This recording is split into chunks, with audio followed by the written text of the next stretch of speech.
We believe that collaborative conversations will lead to better outcomes in the world of mental health. Welcome to the Lift and Make Lighter podcast.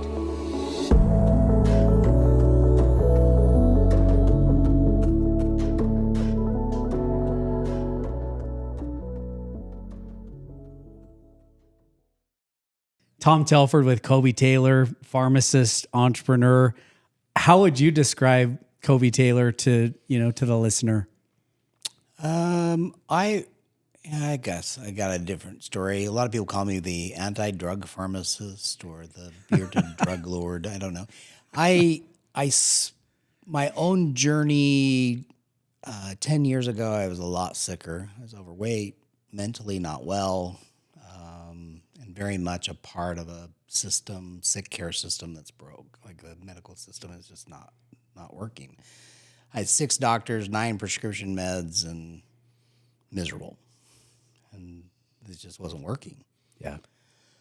I started to ask, and I've always been one to ask questions. I asked lots of questions. So, and I'm always told, you ask too many questions. And I'm like, well, I just, and I like to listen. So I'm, when you hear someone who finds wellness, which is what people want, they want to be well, and they talk about things that they've done, I think, well, tell me more about that, and I don't necessarily, I care if there's research and studies. I don't just rogue do whatever, but there's a lot of snake oils out there too, but it's interesting to see somebody get rid of an autoimmune or get rid of cancer or their mental health, they get off all their meds.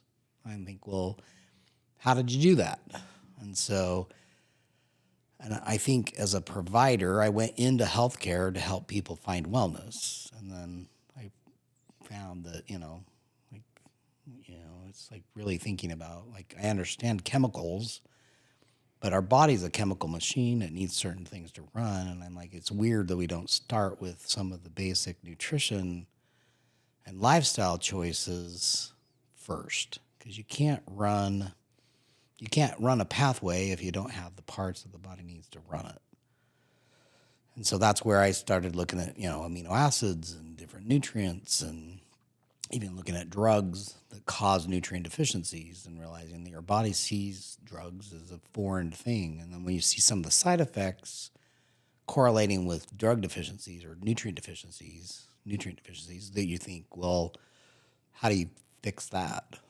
So, and you can do that with food to a degree, but when somebody's in fight or flight and their gut's not working, you can give them a paleo diet or Mediterranean diet, and they just don't see the benefit. So they think, well, that doesn't work. People want the outcome, or they take the drug and they're like, they still don't have the outcome. You're on all these antipsychotics. And it's not that I'm against the drug, but I'm like, if it's not working, and every doctor, I don't care what provider you are, you have a subset of patients that do not react or not doing what you would think. And so what do you do with those people? And some people just shrug their shoulders and hope they go away. Yeah. Right? Not my job. Not my job. Yeah. Or you need to go talk to somebody else. Or so it's like, well, how do you get to that thing that helps that person find wellness? And sometimes you've got to get rid of, you look at different practices, Eastern philosophies or different countries or different things, and it's not that there's no research. There's a lot of research and a lot of experience. I'm very big proponent for clinical experience, and so if I see something work, in one, it's worth trying it in a few people, and you start seeing it work, then it's not a hard sell. Like, right. if somebody's like, well, that actually works, then I'm like, yeah, it does seem to work. So Outcomes are outcomes. Outcomes are outcomes. Yeah.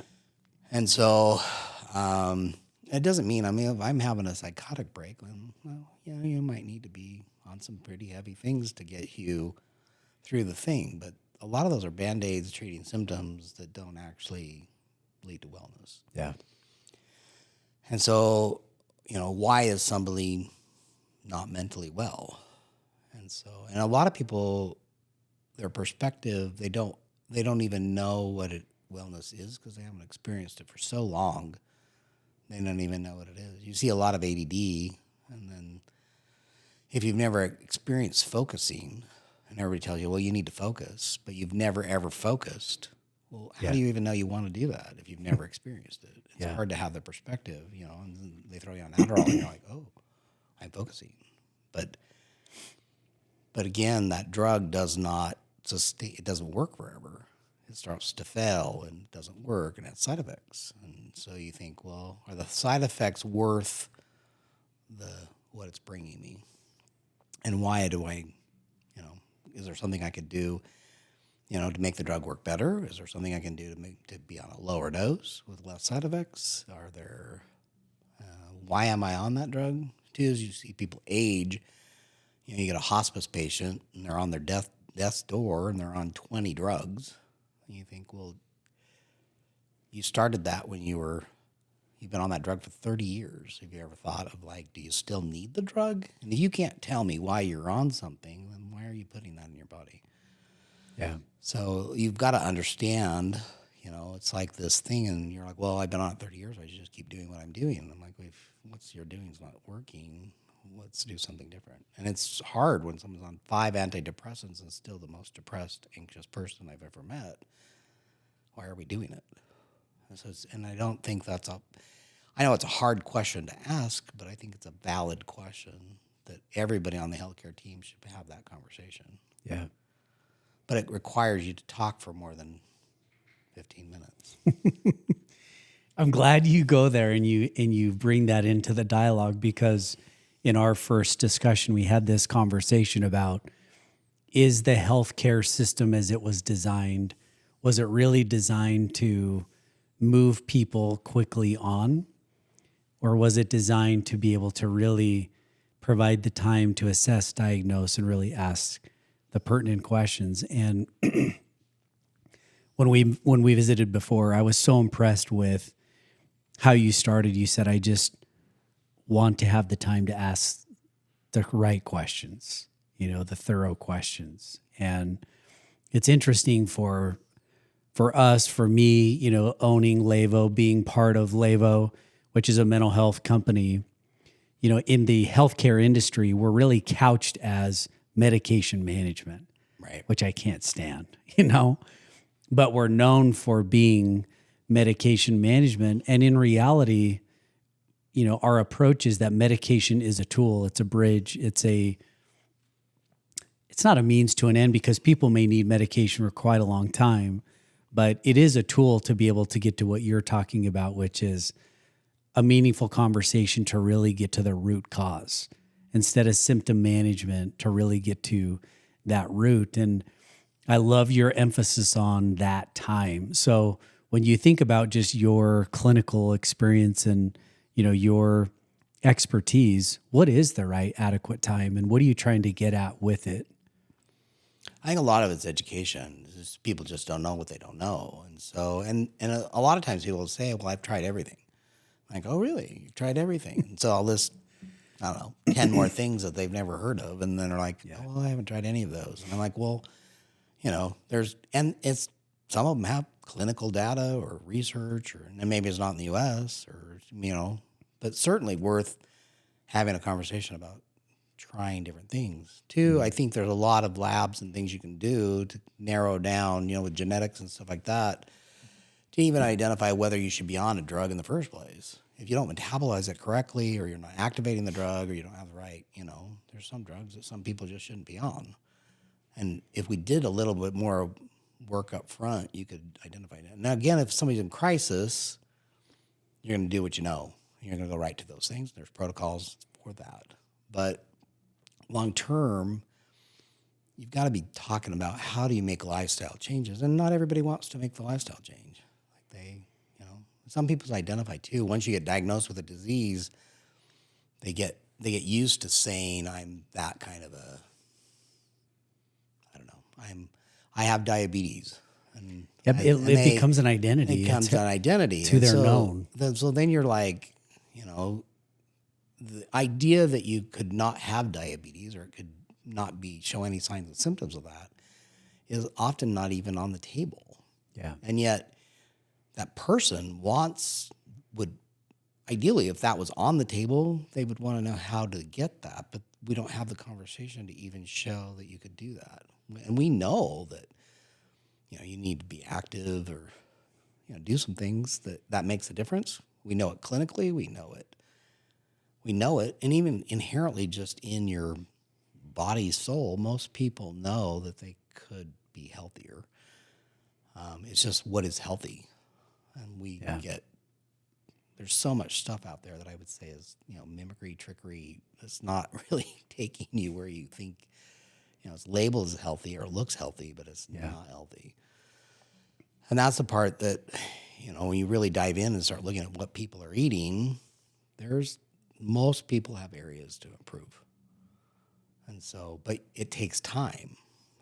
And sadly, the insurance is not designed. We are so heavily driven by administrators and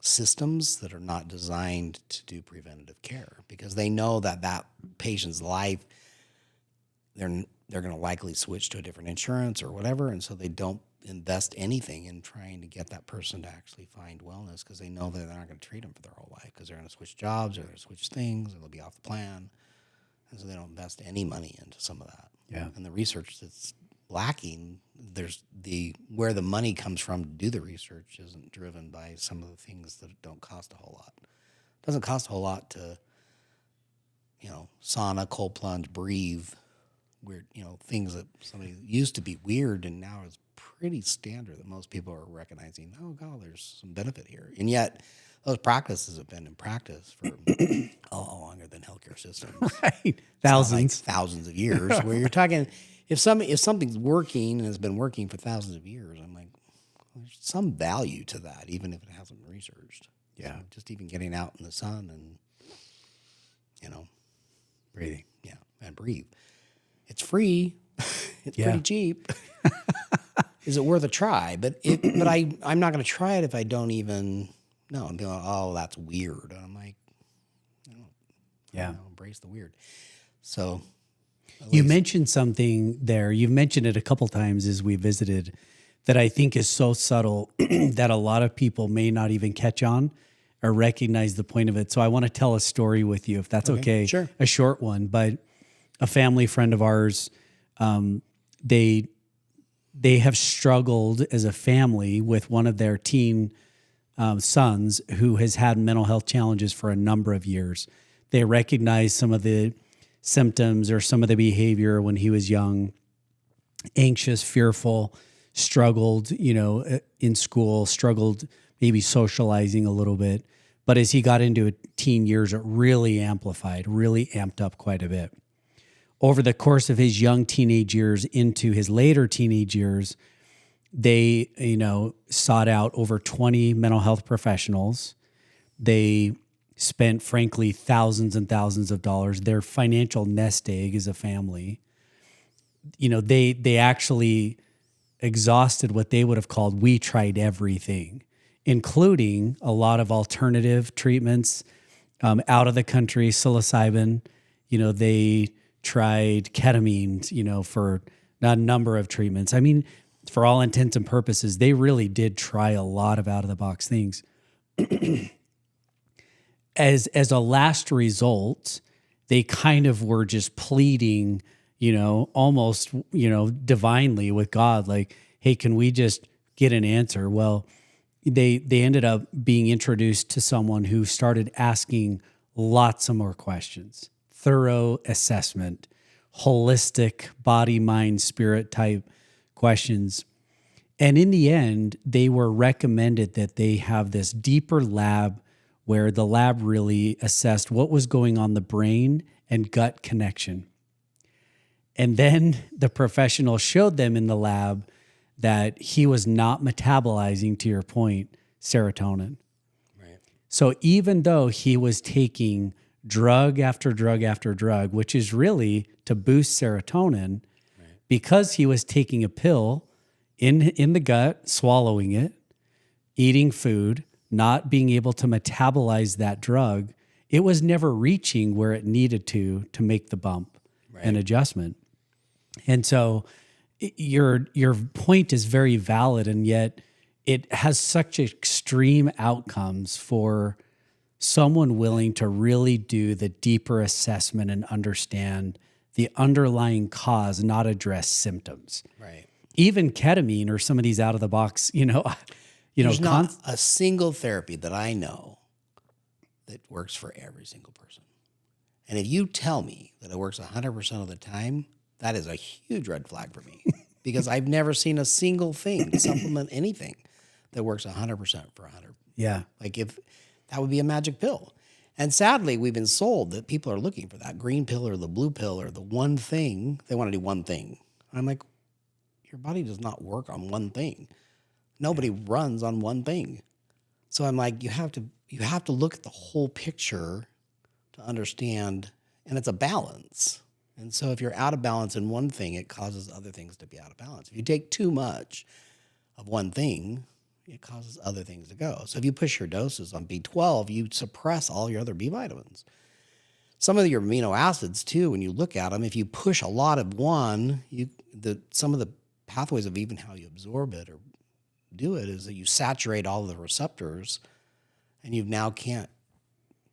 can shift everything and cause other problems. Yeah. And so genetically, people have where even systems are fighting against each other, and those are more complicated. They're complicated. And to say that I know everything is just not true. The more I learn, the less I know. There's thousands of studies coming out every single day. Like, you can't even keep up with it. AI is certainly making it easier to get lots of data. Yeah. And it looks a lot of data fast. Yeah. But you can't read every journal article or everything. So to tell me there's no research or there's no knowledge is just not true. Yeah. So that is ignorance. And people like to, I wish it was black and white. I just wish it was so clear that you're like, oh yeah, we know, and that's the hard thing is that your medicine is the practice of medicine. The art of that is you're kind of guinea pigging, you're trying things, but you have to listen to the person sitting across from you, like if it's working or not, and really take it serious when they say it's not. Because if somebody has trauma, right, and it's an emotional thing, and you're holding that emotion energetically in your body, you have to do something to get that to move. Some people aren't even aware of that whole process. Yeah, LÉVO, right? we call it move the chemical. Right. So it's like you can throw drugs at it all day long. You're not going to move until that person actually looks at that dark thing, that shadow, the whatever, and find purpose in it or find what, And that's how you turn a weakness into a strength. But the weakness is usually in the shadow. And a lot of people don't want to look at that. They don't want to look at the dark thing or the shadow. Or they don't even know that their kid or their loved one is, what dark thing are they really even doing? If you don't have all the data, that's sometimes really hard. Like if they're on other drugs or other substances, and you do see people who are using substances, you see bipolar all the time, and they drink alcohol because it affects some of those pathways and systems, and they function better on that for a time. Yeah. And so there's a really good reason why they drink alcohol, because they can function in society and they feel better on it. No one can explain why necessarily, but I'm like, it doesn't work forever, but it is a Band-Aid, I guess, in a sense. Yeah.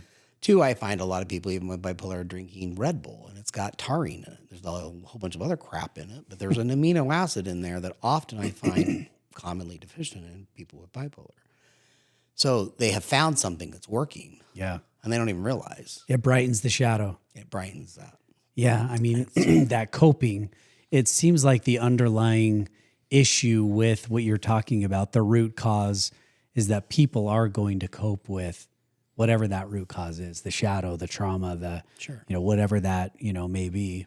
And whatever your vice is, or your craving, or your thing is like, and your addiction, and everybody's got it, whether it's Diet Coke or meth, it's hitting systems, and to pretend like it's not. If somebody tells me that, I'd rather you cut my arm off than take away my Diet Coke, I'm like, well, that sounds just like a meth addict to me. So let's talk about that, because what nutritional value is in the Diet Coke? And they're like, well, none. Why is it that you need it every day, multiple times?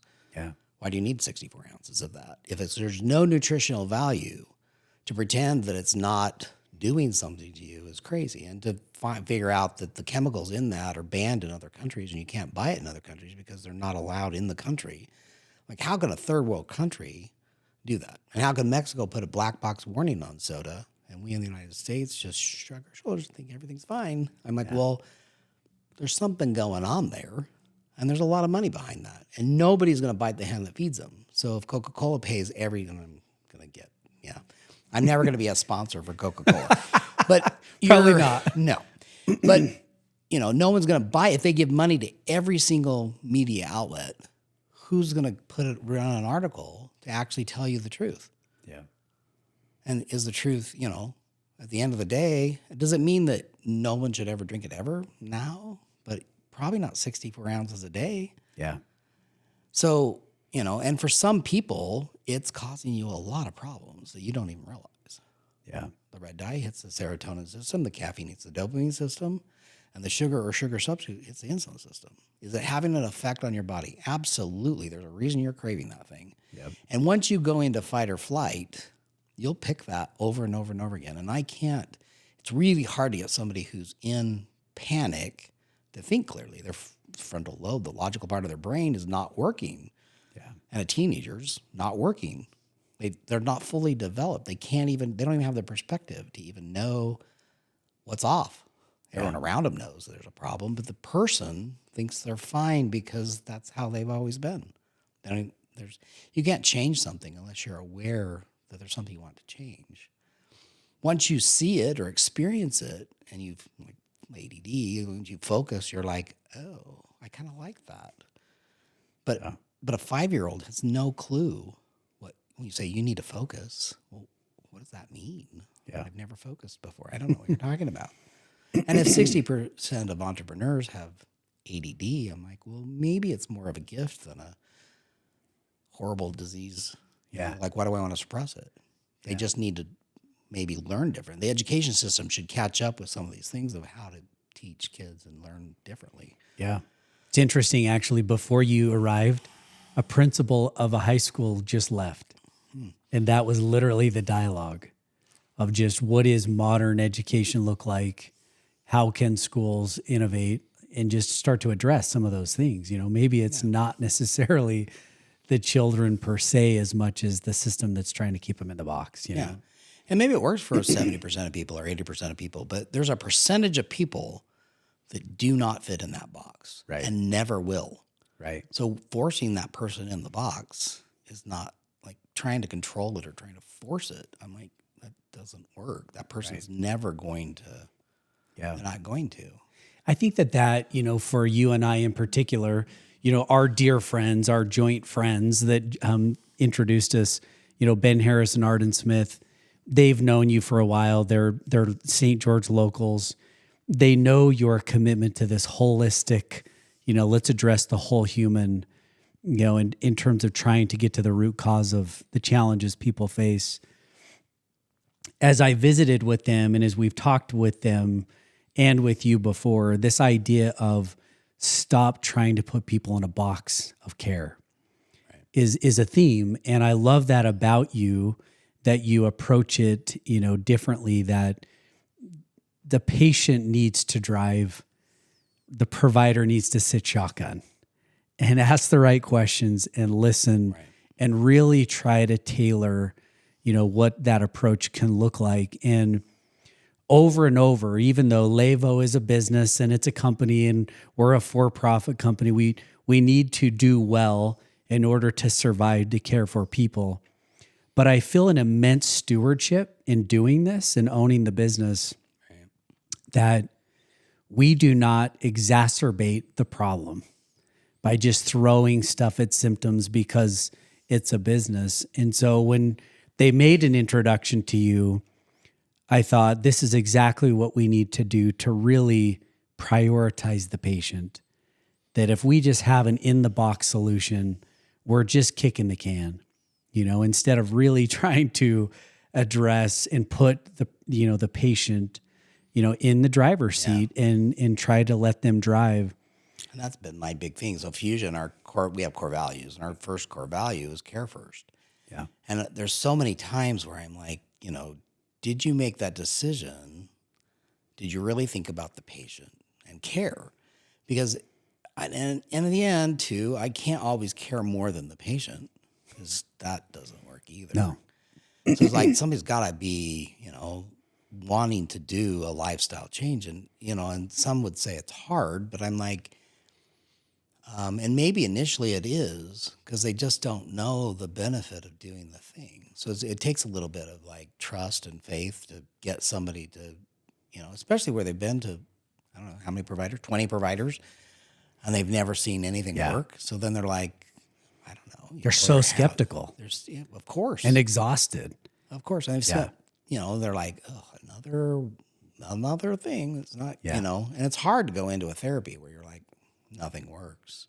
Yeah. Mindset's an amazing thing. Like a placebo effect is a real deal. Like, you see people, stage 4 cancer, percentage of those get well on the sugar pill. And it's because they're at the point where their life is going to end. And they think, well, I'm going to do this crazy study of this unknown thing. And that mindset, if they shift their mindset, the mindset is what got them well. So the underlying root cause wasn't that drug deficiency, clearly. Yeah. Because they get well because of it. So spending some time working on how do we reprogram the mind.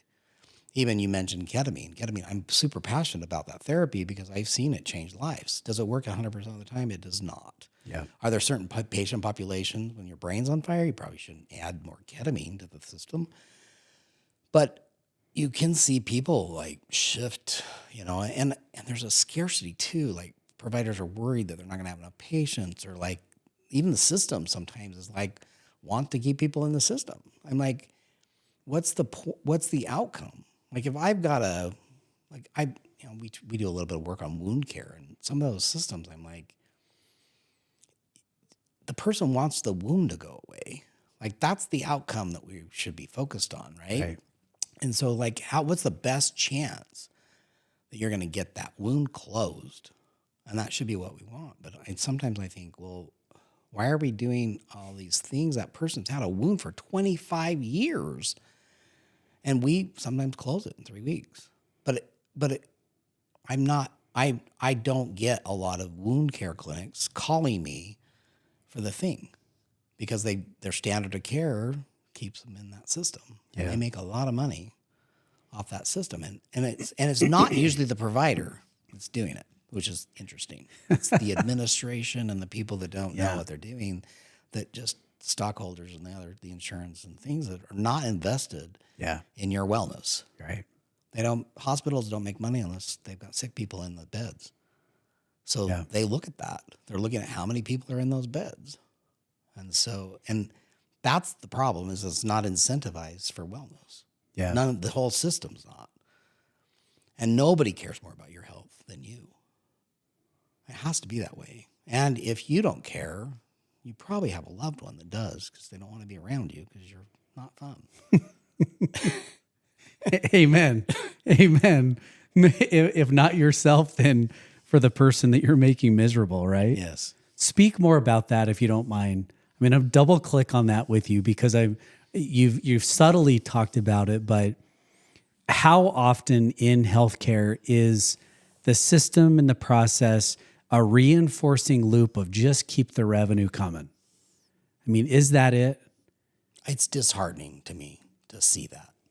When you have a solution, I've had doctors that have seen patients get well, and sometimes it works so well that they're terrified of actually rolling it out to everyone. To volume, at a volume. Because they're worried that they won't have a practice, and because they'll lose all their patients or systems. Yeah. And so then they'll do it for their loved ones, or they'll do it for people close to them, but they don't give it to everybody. And that to me is like, that's scary. Because I'm like, at the end of the day, I'm like, if there's plenty of sick people, I'm like, there's so many sick people. The United States has got like astronomical. Yeah. And even too, when you take a drug, so you take a drug like a biological or something like that costs $5,000 to $10,000 a month for some of these autoimmune diseases. Yeah. I'm like, give me $5,000 a month and see what I can do. I mean, I can hire a chef. I mean, I can plant a garden. You do a lot of cool stuff. So, but someone would exercise for you. $5,000 a month? Yeah. You could have a personal trainer. You have a coach. Yeah. You could have therapy. You have mind, body, spirit. You could hit all kinds of things to get the body, and the body knows how to heal. Yeah. And a lot of people too, every doctor, every provider has a patient that got well and they have no freaking idea how they did it. But they don't ask the question. I'm just still curious that I'm like, oh, I want to talk to that. So that's the big thing we talked about, like the magazine. So Southern Utah Health and Wellness Magazine, I'm starting to tell that story. And that story is never one person. It's a whole myriad. If somebody got rid of an autoimmune disease, they didn't do one thing. And they didn't talk to one provider.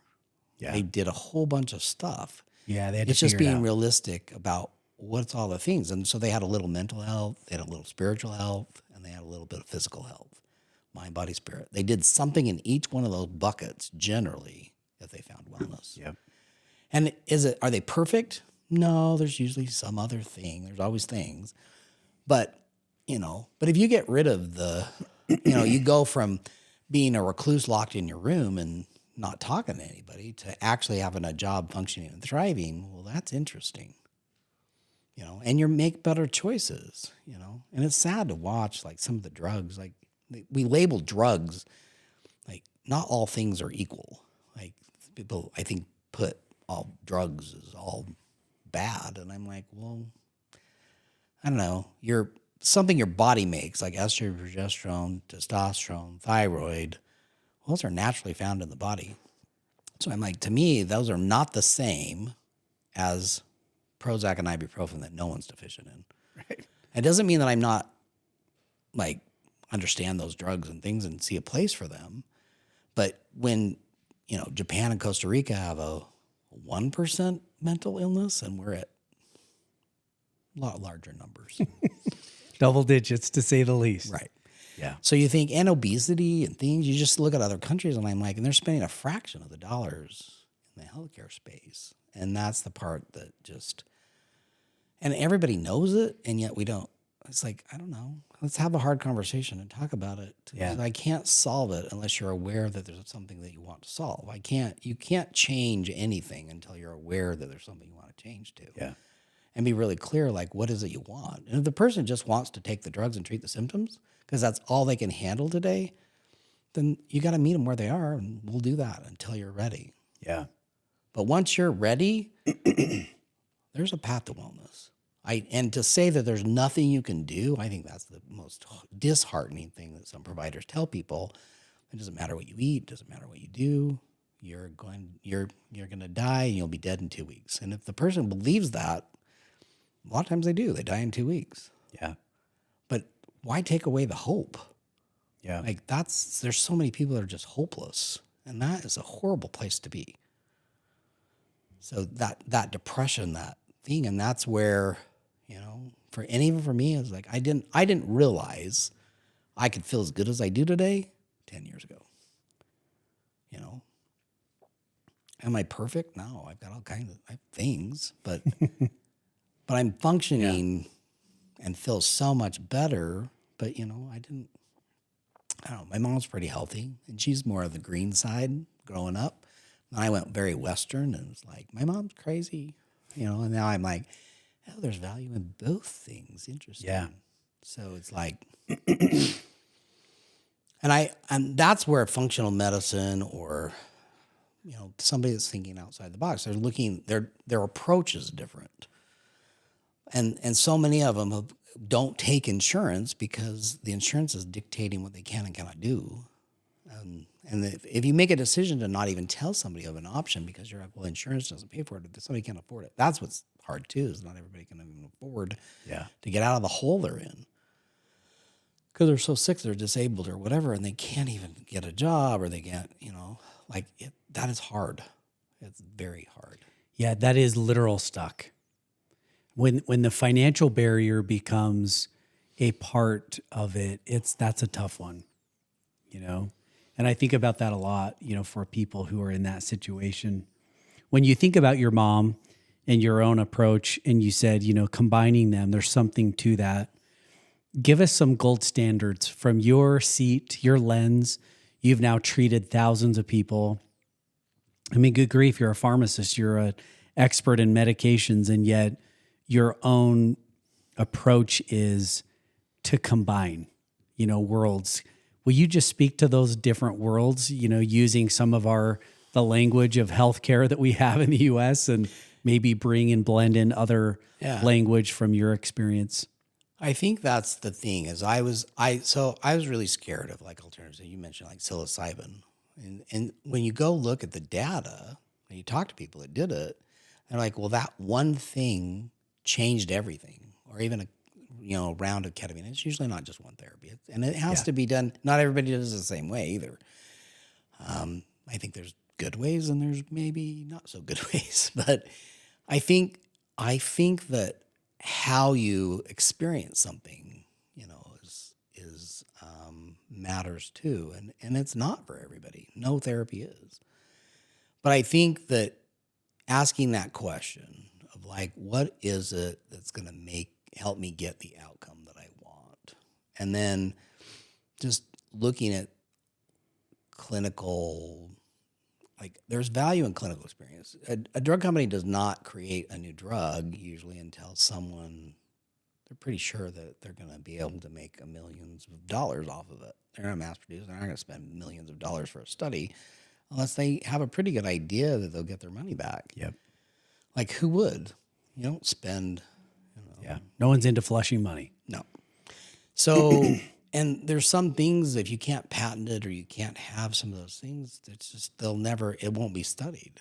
And that's what's hard with nutrition and some of those things is that, how do you monetize that? Information is valuable, and education is valuable. And a lot of people are like, well, just tell me what to do. Like, I'm not thinking clear. I just need to know what to do. But even then, I'm trying to pare it down to what somebody can manage that's hard for me. I overwhelm people a lot. 'Cause you're like, well, healthcare does that. Yeah. I'm like, oh, here's 30 things to try. All right. Okay, can you pare that down? So, and I think too, a lot of times people don't trust their intuition or their spirit or there's something to be said about having that be like meeting the right person or connecting. Like if you go to a provider and you don't like what they're telling you, it's worth a second or third opinion. And so if I use the example, I sometimes have people come in with back surgery and they're like, they don't feel good about the back surgery. And they come in and talk to the pharmacist and they're just telling me about how they're like worried about it and all the things. And I'm like, I don't think it's a good idea to go in with that mindset that you're thinking it's not going to work. Because chances are, and I've seen it, is you're going to be back here and you'll be worse off than you were before you went in. Mm-hmm. It doesn't mean that the back surgery was bad or the thing. It just might have not been the right thing or the right person or the right time for that thing. But if you go to a back surgeon, you have to know that that's his toolkit. That's what he knows. And they're amazing at what they do. Yep. And they have a lot of success stories. But there's an offset of people. Part of the reason I still wear glasses is because I see the person, very small, but I see the person where the LASIK does not go well. That's who I see because they're in getting drops and they're blind at night. Mm-hmm. And I think, well, I don't want to experience that. Even if it's a 1 in 1,000 or a 1 in 10,000. Totally. But I'm still like, I see the person it didn't go well. The other people don't come in and get eye drops and things, but the person that doesn't go well, that's who I'm talking to, and I see that. So I see the things where stuff doesn't go well. And so sometimes I'm like, if your intuition is telling you, guys, it doesn't seem right or doesn't feel right, it's certainly worth trusting your intuition and asking more questions than asking another opinion or doing, And a lot of times it shouldn't offend the provider. It's just not everybody knows her. There's people that I'm like, I'm not sure still like why they haven't found wellness. And I'm open to the idea that maybe I know a provider or somebody else that could help them. So I'm like, well, at least offer them something to go somewhere else or do something else if it's not working. But I think you're in the big picture of like how that's where I've been more open. Like psilocybin, I was very resistant because I was labeled in school as a drug, a class 1 drug. And it was in the same pot as meth and heroin. Well, they're not the same. They're not the same. The experience is not the same. Not the same. And then after you do psilocybin, you're like, well, who would abuse that? I don't know. I guess it's possible, but I'm not going to do that every day. Yeah. I don't even know how you would even survive and function on that every day. Certainly at those doses, I can understand how meth and heroin's addictive. It's crazy because of what it does, what meth does to dopamine levels. I'm like, oh yeah, I'm sure it feels great in the first part of it, but it's not, doesn't mean, but look at the outcome. I mean, you can show, I show my kids that and they're always like, Dad, seriously. And I'm like, well, look at the before and after. This person's like bright and wonderful. And now they've got all these sores on their skin. 2, if you look at meth, it drives parasites crazy. And so it pushes parasites out in the skin. So you have little worms that are causing you to pick your skin. So that's why they pick themselves to death. So, and again, it's just, you have to just ask the different questions. Yeah. And they look, there's a reason. And their ability to connect with humans, dopamine is how we connect and how we drive and how we motivate and how we function. That neurotransmitter is huge, and it is deficient in people with ADD, and it's deficient in restless legs, and it's deficient in Parkinson's. And there's commonalities a little bit between those diseases. Approaches to treat are different, and some are same. But I still need to run that pathway. There's key things I need to make dopamine. And so, but we make it when we hug, we make it when we have sex, we make it when there's healthy ways to do it and have balance. And then you look at what all the screens are doing and that's part of the reason why you see such an outtake is because people are not connecting in healthy ways. Tell me about the dopamine a little bit more, the receptors and where that becomes such a key thing of what's going on today. Screens, it seems like there's such an attraction to humans and obviously the screen. Scrolling is part of it, but where's that? The hunger or thirst for dopamine. I mean, you talked about the drive that it gives us, but talk about the reward center too, because that's the addictive part, right? Of just that it's... Well, yeah, it's your feel good. It's like how you perceive yourself or how you even connect with other humans. And it's miswired for a lot of people. Yeah. So and rewiring the brain, there's modalities and different things like EMDR is interesting. TMS is interesting. Yeah. There's lots of different modalities that are, you can see people shift in different ways. 2, like ketamine, for example. I think one of my descriptions of what that does is that, and it doesn't directly work on dopamine, but a lot of the psychedelics and some of those things, anesthesiologists describe it this way. It's like if your brain is a snow globe and you shake the snow globe and all the snow comes up. As the snow falls, it's allowed to form new patterns and new things, and you get an opportunity to rewire the brain. So if you've got PTSD or you've got OCD or you've got these things where you're just like can't seem to break that pattern, sometimes those things will allow you the opportunity to see a different perspective.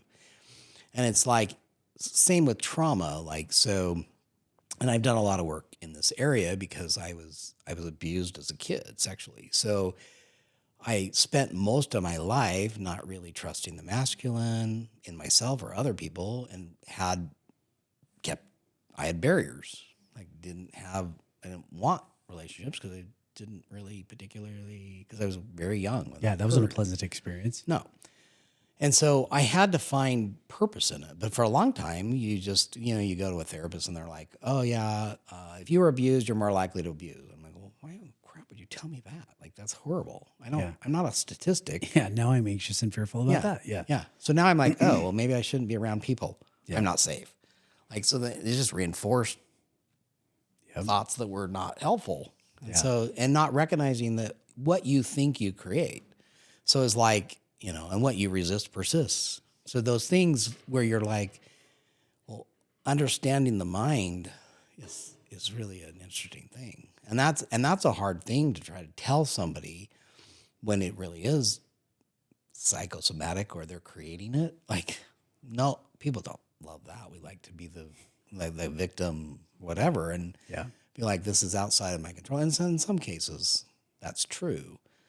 But you can reclaim it and find, so, you know, and I talk about it because I've learned that I have a different perspective. I found purpose in it. So now I can sit with somebody who's been abused, and I have empathy instead of sympathy. I can relate to how you're seeing things because I've been there and I'm on the other side of it. Yeah. So I know it's possible to find a new perspective, but it took a lot for me to want to look at that and to actually find, and it doesn't mean I condone it. Doesn't mean I think that someone should experience it. Yeah, absolutely. But it certainly has put me in a different perspective. And as a pharmacist, I'm like, I'm not equipped to talk to people about this. So I told myself. But then you start talking to people and they're like, oh, well, that's helpful because you've been there, And so it's like human experience, we're all human. And dopamine is that. Dopamine is, everybody has an addiction in some way. And it might simply be a Diet Coke, which maybe it's not, but it's still hitting your system, just not as hard as meth. Yeah. But everybody's got some addictive thing. Yeah, they're getting a bump. You're getting a bump. Even if it's just the thought of, hey, this is my little break for 2 minutes to sip on, my 64 ounce from Swig or whatever it is. Right. Yeah. And so everybody's got something. Now I may be quick to judge your vice, right? And think, well, my vice isn't as bad as your vice. But the reality is that dopamine is dopamine. And so it's like, and you need it for you to function in the world. And you see a recluse, and you see reality shows where somebody goes out on Survivor and they're by themselves, so they only have cameras to talk to. They all go crazy. It's just how long that person can survive by themselves before they go crazy. But everybody, if they're alone long enough, or hermit, they all go crazy. Because we are wired to have a human interaction. To connect. And that's, and so much, we're so disconnected because of screens that we're not spending that quality time as families or things to build the relationships that we need to cope. And we often don't talk about stuff because it's hard to talk about. And if the people around you haven't figured it out, well, those probably aren't the people you should be talking to because they don't even have any way to help you because they're struggling with the same thing you are, genetically or otherwise, or the same trauma, or they've been in the same situations. That's where outside therapy is helpful because you're going to somebody who's at least knows there's a way to get well. But if I don't believe I can get well, I lecture and sometimes I'll have somebody come up after and they're like, I love all the things you said, but I'm sick. I've always been sick and I always will be sick. And I said, if you believe that, you're 100% true. And I'm not your guy. Because why would I engage? There's no... Yeah. You're right. If you're closed. It's a waste of money to talk to me or pay me anything because you're not even open to the idea that you can even find wellness. So 73% of the reason why people don't sleep is because they believe they won't. If you spend 8 hours a day with anxiety about sleeping tonight, I can promise you're not sleeping tonight. If you got a big test tomorrow and you're like, I never sleep well and I got a big day and I've got this test and I never sleep. I'm a horrible sleeper. I'm not going to sleep. And I'm like, well, you're just setting yourself up to not sleep. And can I give you a tranquilizer and knock you out? Probably yes, but I can't do that every day. So, and then people are like, they'll do something and it works for a few weeks and eventually it stops working because their mind overrides it. Yeah, self-fulfilling. Yes. Yeah. And they create more of that. So it's those patterns that you have to figure out how to rewire. And that's where some of those psychedelics help you rewire, maybe a faster modality. EMDR is pretty impressive though. Breath work's pretty impressive. You can do some pretty amazing things with it. And people are like, well, I breathe. I'm like, yeah, you do, but you don't breathe the way you're breathing. Two mouth breathers really sick because you're in fight or flight. So if you have your mouth open all night, you don't even maybe realize, but you wake up exhausted and you're just, it's common too. You wake up at 3 o'clock, your cortisol levels are too high. And so you're in fight or flight, fight, flight, freeze, fawn. Yeah. And those are telltale signs that something's off in that pathway. And that dopamine pathway goes down to adrenaline and epinephrine and norepinephrine. And there's drugs to hit different along the way. But it's so much people just don't have enough. And if you game, and you see this in kids all the time, if they game for 6 hours and they lose eye contact and they start to not be able to interact with you, and you think, like my kid is the spawn of Satan, like I might throw that computer system out the window. Like, who are you? I don't even recognize you. They're dopamine depleted. And that's not the time to have the hard conversation because they can't think clearly. Totally. All they're thinking about is, will tank. you shut up and let me get back to the game? Yeah. Totally. And they have no logic. You can't have logical conversations. And so you have to get them out of that environment so that you can get them calm enough and help their brain. Teenagers inherently have dopamine. I don't know. They're just wired, especially boys. Like their brain is wired to not even go through causation. So when you say, why did you throw rocks at the car? And they're like, I don't know. They're being truthful because they didn't actually map out the consequences of throwing the rock at the car. Yeah. Because their brain is wired that way so that they'll try weird things. That's why they'll jump off the roof and do stuff. They're like, well, why did you do something so stupid? Well, they didn't know it was stupid because they didn't work it through because they're not 25 what were you and older. thinking is literal. It is literal. They weren't. Yeah, that's right. Yeah. And they're being honest when they say that. But as an adult, you're like, and you have to go back to like, well, was I like that? Did I do those things? And you're like, well, yeah, I did all those things too. And so you have to give them a little bit of grace that you're like, okay, well, what did you learn from that? But if you then reinforce it with more screaming, yelling, contention, fighting, whatever, now you've shut down communication.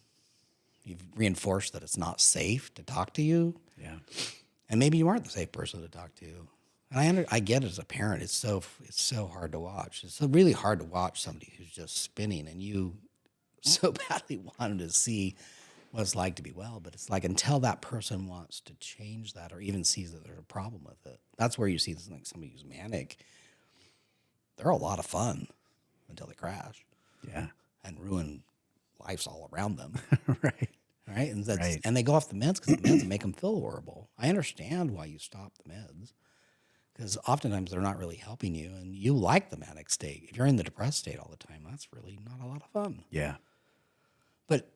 But you have to sit with somebody who wants to have the dialogue and help get to the root cause of what's happening. Those who do, when you see them come to you as a pharmacist, whether they're referred or they just, happenstance, they're there.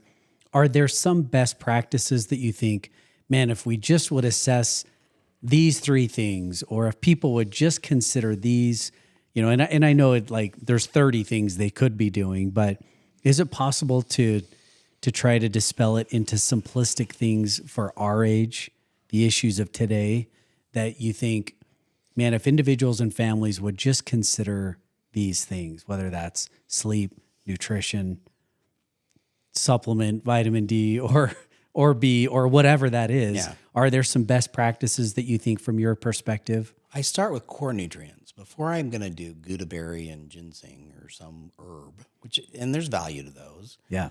You have to support the system. Even before I'm going to do a drug, in my opinion, you should look at the nutrition.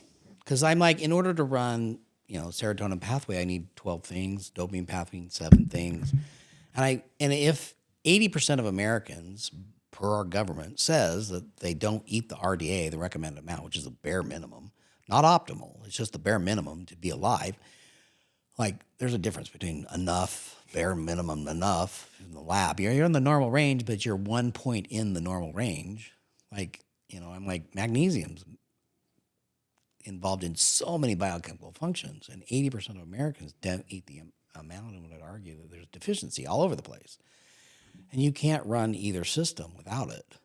And you've got bad bacteria, parasites, chewing it all up too. So even how you put it in, and that's the part that was the main nutrient for me. I cramped, like I had Charlie horses every day.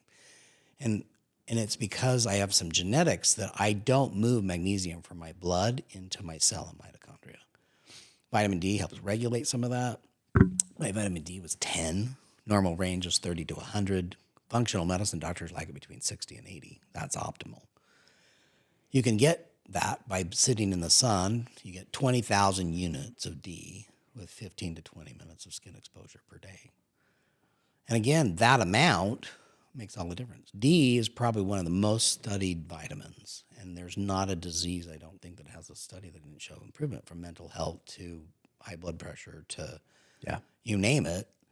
There's vitamin D shows positive improvements to all those things. When somebody has COVID, and even how well somebody goes through COVID, I think there's a lot of things looking at correlations between D and how quickly somebody gets well in illness or sickness. And you deplete, and it turns on and off genes.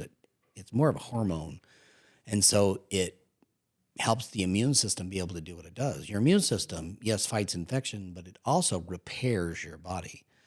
And if I never go into rest and digest because I didn't sleep enough, or I'm not active in exercising, then my body never can't repair. And so it's hard to get out of it if you're in fight or flight all the time. Yeah. And so I was in panic mode most of the time, but because that was my normal state. If you would have asked me, am I anxious or panicked, or I'd be like, no, I'm like this all day, every day. This is my normal state. Yeah, you don't know that you don't. And I got a lot of things done. Actually, I used it to dry. In some ways, I got a lot done. I would use my anxiety for good. So a lot of people don't, but it got to the point where I couldn't function. And I'd go to the ER, they'd hang a bag, they'd give me potassium and magnesium, and literally like in 30 minutes, I'm skipping to my car thinking, how am I at the ER again? And not once did an ER doctor tell me that your potassium and magnesium are in the toilet. They'd run the lab, they'd hang the bag, I'd go on my way, and I just kept doing it. But no challenge, no, hey, you ought to supplement or behavioral maybe drink a modification. coconut water or something, right? And that was the question. It was where I started looking at well, how much magnesium do I need to eat? And I started looking at our food, and I was like, I got to eat 43 kiwis, or the amount that you had to eat was like insane. Right.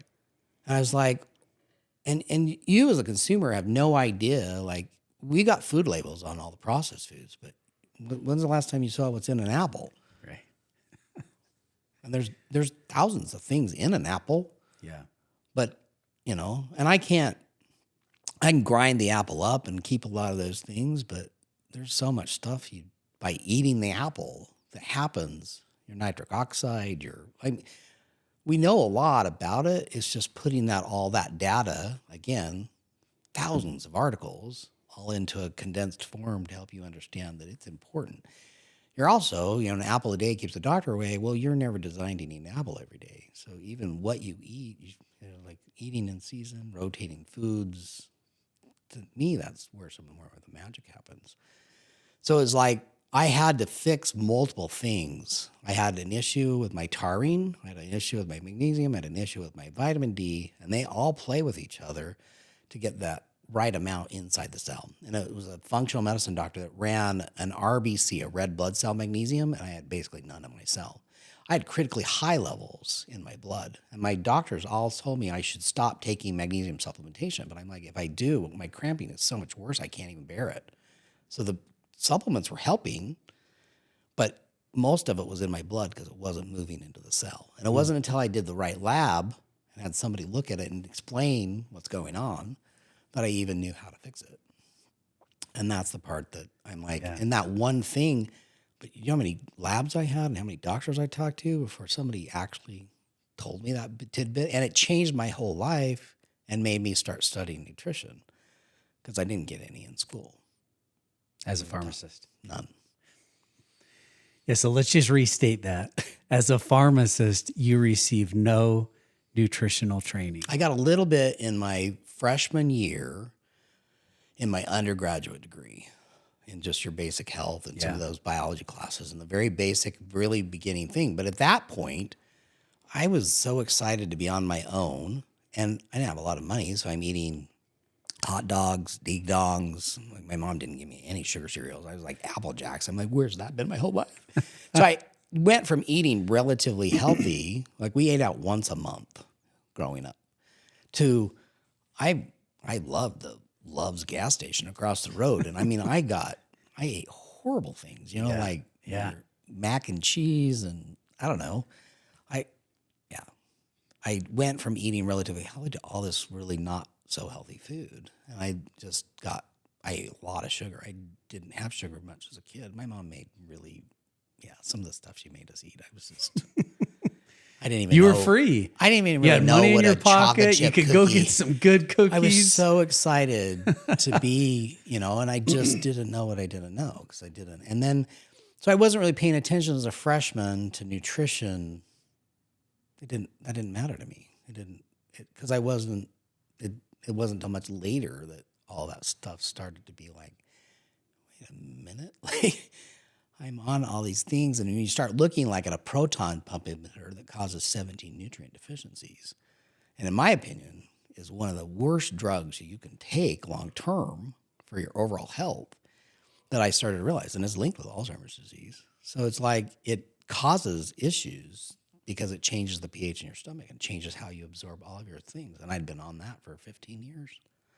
Wow. So, and there are clinically, I see it so sad, you have clinical depression, people that have these breaks because they've been on that for years, but they don't correlate it to the drug because they've been on it for so long before it actually causes all the nutrients to deplete to the point where you're no longer able to make serotonin and dopamine. Yeah.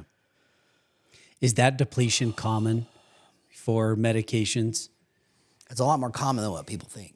But the problem is that there's a book that I really like that it's actually out of print. They don't even make it anymore, but it talks about drug nutrient deficiencies. And so I had to find it from a used bookstore to even get the resource. There's a really cool website too called tavin.com that the research that is there, you can pipe in your drugs and it will tell you all the nutrient deficiencies that those drugs cause. Now, does one thing always equal that person always has a deficiency? No, but it's certainly something to look at. Two, if you look at like Gary Brecka and some of these people that have DNA testing, you can run DNA tests to actually find out. So like MTHFR, MTRR, like those people often are deficient in the nutrient because they can't activate it. So you can eat it all day long, but if you don't have the right, you have mutations in that ability to methylate that and activate it, then it's not where it needs to be in the mitochondria for you able to function and do what you need to do. And that's the part that people just don't even know that, because your standard doctor doesn't even know that, or pharmacists. We're not taught that in school. Yeah. And so that's the piece that's really interesting to see. Some of these genetic tests. What's interesting, so my undergraduate degree is in genetics, molecular biology, and I have a minor in chemistry. So I dream and think about things that a lot of people don't. And I didn't stay in genetics because 30 years ago there was like the jobs they weren't that great. Nobody told me that there wasn't a lot of jobs 30 years ago. Now I do well in genetics, but mostly it was just teaching and theoretical. And we hadn't even mapped the human genome. And I remember writing papers thinking that once we map out the genes, we're going to be able to tell the day you're going to die, and we'll be able to know exactly all the diseases that you're prone to have. The problem is that just if you have the gene doesn't mean it's turned on and expressing. So what we now know is 20% of the picture is these genes, but 80% is actually your lifestyle. That's why you can see identical twin where one is obese and depressed. And a lot of it's about their life. If they were abused, or they had a stressful relationship, or their life choices and life environment dictates actually how they do, where the other twin, same genetics, is thin and happy and thriving. Well, how can these two people that are genetically the same have this completely different outcome? And so that's the other piece when you look at gut health. And in Eastern, a lot of people say your second brain is your gut. Eastern medicine says it's your first brain. So that gut-brain axis and all of that stuff is like, if your gut's not working, then you're not digesting. So if you can't digest your nutrients and you're not getting the amino acids that you need to have you make serotonin and dopamine, because you can't break up proteins because you don't have enough acid. And you see that in some of those genetic conditions where you can't convert folic acid to methylfolate. And that's one of the key things that even dictates how much stomach acid you have. So if I don't have stomach acid, I can't denature proteins. I can't chop up it into the amino acids. Yeah. And so I can give you an egg, but if I'm in fight or flight and I've got these genetic things, I might only get 2.5%, 5% of the nutrients out of an egg that a healthy person gets. Well, that's a big difference. And a healthy adult gets about 40% of the amino acids out of an egg. It has all 9 nutrients, all amino acids. There's not complete foods. When you talk about all amino acids, eggs have it, quinoa has it, soy, beans and rice, which is interesting. A lot of third world countries are eating beans and rice. We don't need enough beans. Yeah. So you're missing amino acids if you just eat the rice. And those are cheap. Like all of those things I just said are really cheap foods. Yep. People say, oh, I can't afford to eat healthy. And I'm like, well, you stick to those things. Eggs, beans, rice, quinoa is pretty inexpensive. Very inexpensive. Yeah. But they're way more nutrient dense and more complete food that you have. And so it's like that one change gives you more of those amino acids, but you have to be able to digest and break it up. So if I'm only getting 5% out of the egg, but a healthy person getting 40%, that sick person's got to eat 8 times as many eggs to eat out of that. And that's where I'm like, giving somebody an amino acid that's in a broken down form that's already active and can be, or a methylcobalamin or a activated B6 so even the vitamins and different things, like you have to get the right ones in order for your body to be able to do that. And so it's like the supplementation maybe isn't even forever, but it'll help you get out of the hole. If I can get you into a mental state where I can have logic and think through things, I'm way more likely to go for a run or to eat something healthier. But when I'm stuck in this thing where I'm addicted or whatever, and I'm not thinking clearly, I can rationalize eating a donut faster than your head would spin. Yeah. Because I just want the hit. Oh, yeah, of course. Yeah. And that's where people are like, how do I keep going back into the cycle where I do another cigarette or I do a nicotine or I do the caffeine or I do the whatever? It's because when you deplete, you can't think clear. It's the same kids, gaming, Netflix binging, social media heart, whatever it is that your vice is, that you're going to get your dopamine hit, that's why you pick it. Yeah. And until you understand that, it's hard to change that. And, how long have we been talking to try to understand just one neurotransmitter? There's a whole bunch of other ones we can talk about. Right. So. Yeah, there's some core stuff there. I think that in themes, even hearing you, I'm going, what is the non-medication treatment option that every human needs to know? And the answer is education. Education. Knowledge is so incredibly powerful in every individual because they're unique. They're different. Our minds are different. Our bodies are different. Our spirits are different. The journey to wellness is so individual, but it's rooted in education. It is. Yeah. I mean, your knowledge is so vast. It's incredible. And the amino acids are so valuable. So it's like, you can't run, if you're deficient in tryptophan or you're not breaking your food up or whatever it is. And oftentimes you'll crave chocolate. Chocolate's really high in tryptophan and magnesium. So often when somebody, and mom knows and everybody around you knows, just give mom a piece of chocolate and you'll be fine in 15 minutes. And she knows it too. But nobody's telling her that I'd rather you eat chocolate than the Diet Coke because the Diet Coke has no nutritional value. So it temporarily makes you feel better.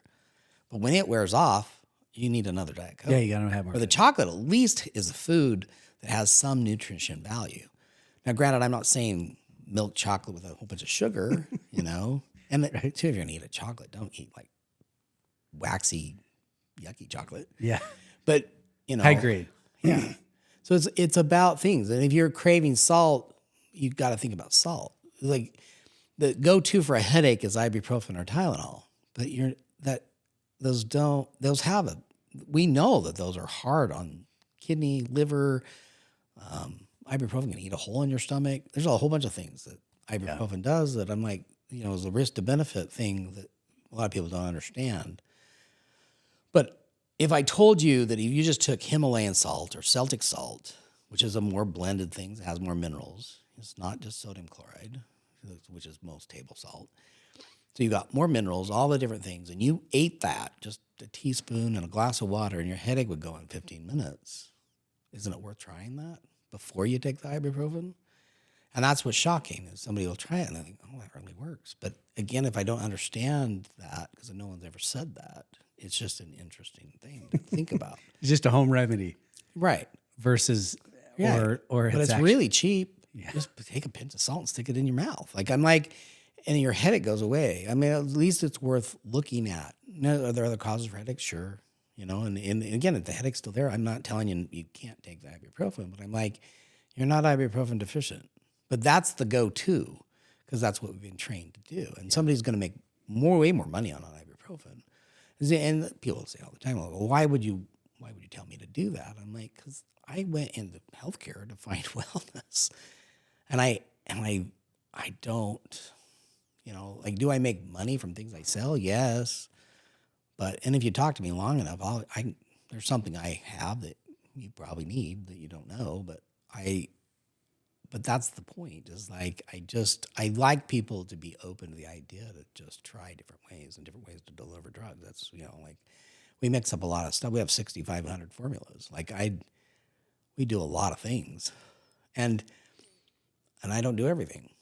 So, but I know a lot of providers, both in Western and out, and we even do a mastermind, and I get them together, and we try to talk about things, and because I know that if I can educate the community, everybody here is going to be better. Yeah. And we have a lot of healthy people in St. George. Like overall community, we're a lot more active. We have a lot more sun. We have a lot of good things happening down here.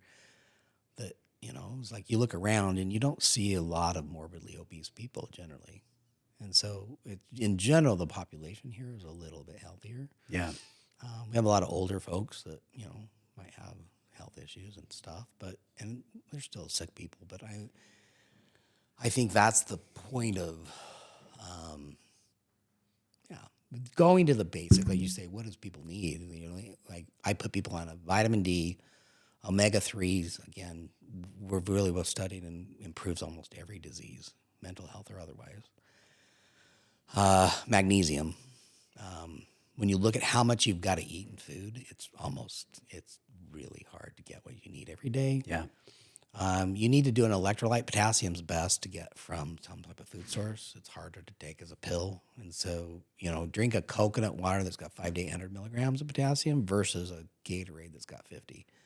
And if your RDA is 3,500 milligrams, you've got to drink even several coconut waters a day. Avocado's got, has more than a banana. Potatoes have quite a bit, but you've got to eat a myriad of those things to get the potassium. 99.9% of Americans do not eat RDA of potassium every day. And when you look at the side effects of just low potassium, it's headaches, anxiety, high blood pressure. And so it's just a balance thing. Yeah, it's core. Again, is it for everybody? No, nothing ever is. But you have to look. But even your normal range of what you're looking at, your body's really good at keeping you in that range. Because if you're too high or you're too low, you're on the way to death. Your heart does not run. Your cells don't function if you don't have potassium. You can't contract appropriately. And so it can go down south really fast if you get outside those ranges. Hence, I'm at the ER. What do they hang? Potassium, magnesium bag. I'm like, and that's what started me to look at nutrition. I was like, oh, God, well, how much am I supposed to eat? I don't even know that as a pharmacist. I should know that. Yeah. And I'm like, oh, well, how much is in food? And I started looking at the food, and I was like, I don't need any of that stuff. I'm certainly not eating that amount of RDA.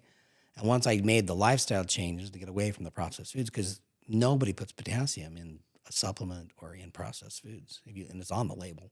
The government added it to the label because 99.9% of Americans are deficient, but you're not. It's not in cereals or breads or energy drink. It's like it might have 1%.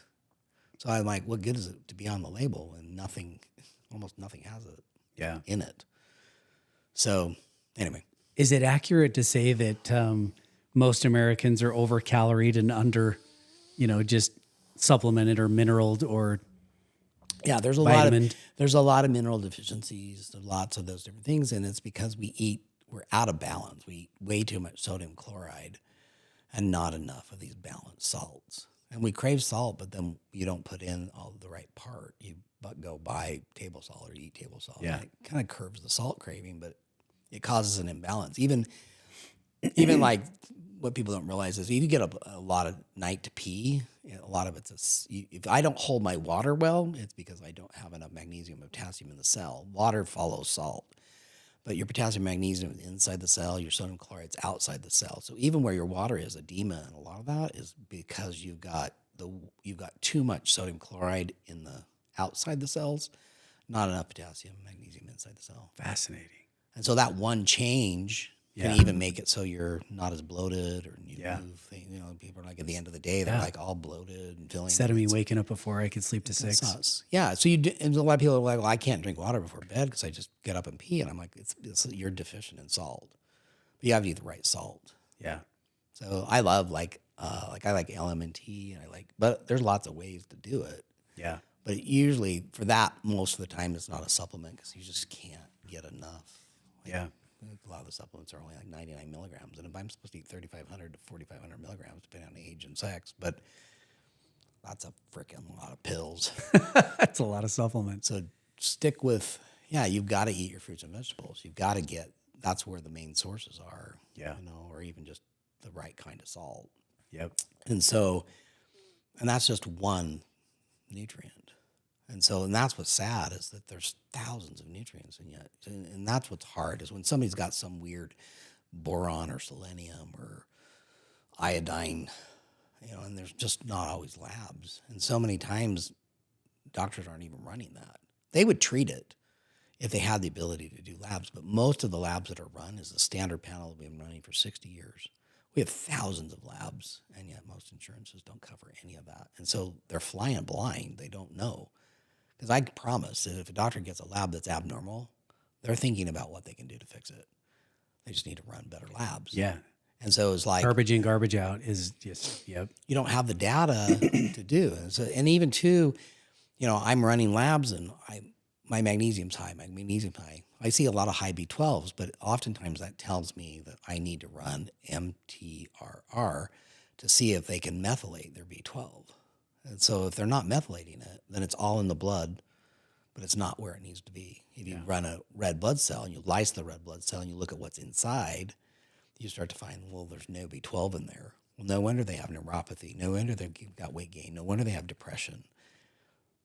No wonder their hair's falling out. All those things can be linked to that one nutrient.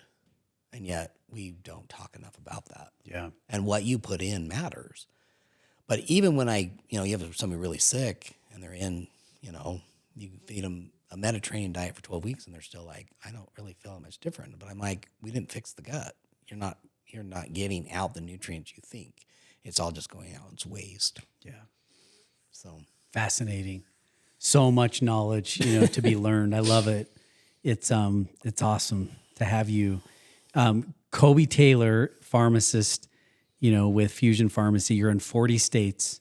I ship all over. You ship all over. I talk to a lot of people and I talk to thinkers all over. And I love to talk to, listen to a lot of podcasts and look at lots of studies. But I'm like, and it is true. The more I learn, the less I know. I don't know. It's crazy. So it's like, but I have a thirst for that.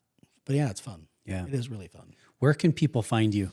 Online, so, locally? FusionSpecialtyPharmacy.com. We have a store in Santa Clara. We have a store in Riverside Drive. And you can book with me online. But I've got lots of podcasts and different things, I don't know, there's information. You can learn a lot just from listening to some of the stuff. We'll feature a ton of them on our channel, for people to find them too and push a lot of information out. But thank you again for sharing the knowledge and information. I feel like in my own journey, which is why, we are motivated to be, part of LÉVO and what we're building and doing. It was knowledge and education of out of the box thinkers that changed our lives, my life, my wife as well. So we're grateful for people who think outside the box. Me too. So, and we need more of that. Like I love to talk to people that are like really truly thinking about how, outcome, what people want is that wellness. And that's what's really rewarding is when you see somebody who's gone through the ringer and they actually find wellness. I mean, that's exciting, especially with mental wellness. It's so hard to. When the light comes back in their eyes, there's hope again. They have an energy for life. They can see a life worth living that doesn't feel like they're waking up, in hell. That's incredibly rewarding. But I recognize even with what we're building at LÉVO that we have to continue to push towards addressing the whole human. That there is no one silver bullet. The wellness really is. It's an educational journey that is going to take in all parts of wisdom, from Eastern, Western, who knows what's next, but and not be afraid to just be like, I don't know. And sometimes that is really the true answer. It was like, I don't know why what we're doing is not working for you. I know there's something there. Yeah. But it's like you do see, and it took me years to figure out some of my own things. And it's like, and you, to say you didn't waste money, I don't know, it was a waste of money. I learned from all that too, but not every therapy is what it's cracked up to be. Yeah. Well, wellness is fluid, right? I mean, life is fluid. We're moving in a direction, and hopefully as we age, we continue to unlock versus lock ourselves up in, in a state that we can't live with. The Lift and Make Lighter podcast is brought to you by LÉVO, a primary mental health care provider. At LÉVO, we specialize in comprehensive mental health assessments, diagnoses, and treatments for all ages. For more information, visit levomind.com. That's levomind.com.